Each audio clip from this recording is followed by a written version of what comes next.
Mheshimiwa Katibu Mkuu, kwanza tunashukuru sana kwa niaba ya bodi ya Simba, uongozi wote wa Simba, wanachama na wapenzi, tunaomba utufikishie salamu zetu kwa Mheshimiwa Rais kwa jinsi ambavyo anapenda vilabu vyetu vya Tanzania na kwa motisha mkubwa anayotoa kwenye michezo na hususa hili goli la mama na mambo mengine mengi.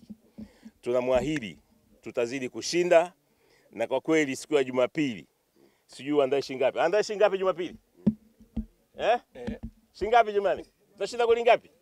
80. Haya. Andae 80 itakuwa sijui goli ngapi? Kilikuu.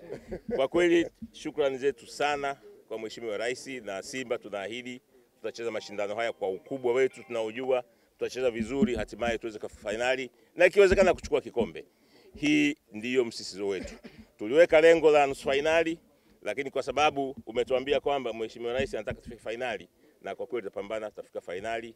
Na ikiwezekana, Mungu akipenda, tuchukue na hili kombe kwa mara ya kwanza. Tunashukuru sana kwa niaba ya bodi ya Simba, pelekea salamu zile Rais wetu Samia Suluhu Hassan. Asante sana. Kwa mara nyingine tena Katibu Mkuu amekuja kukabidhi kiasi cha shilingi milioni 15 kwa maana goli la mama baada ya kushinda mabao 3-0 ugenini.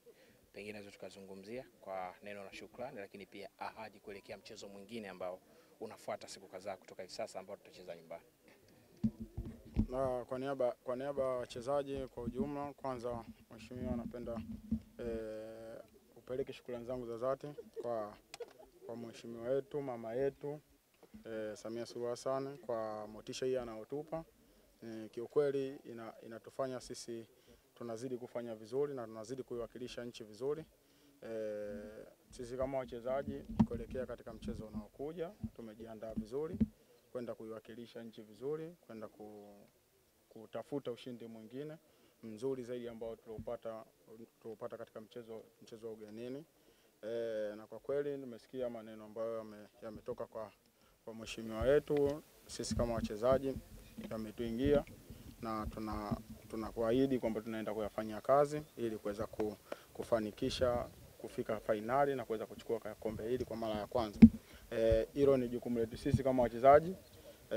Tunamwahidi mama yetu kwamba tutaenda kupambana kwa kadri ya uwezo wetu ili kuweza kufanikisha hayo malengo ambayo yeye alikuwa nayo na sisi kama timu na kama wachezaji tuko nayo. La mwisho, na nimtakie kila laheri katika uchaguzi mkuu mama yetu, Mungu amtangulie ili aweze kupata ushindi katika uchaguzi mkuu. Asante.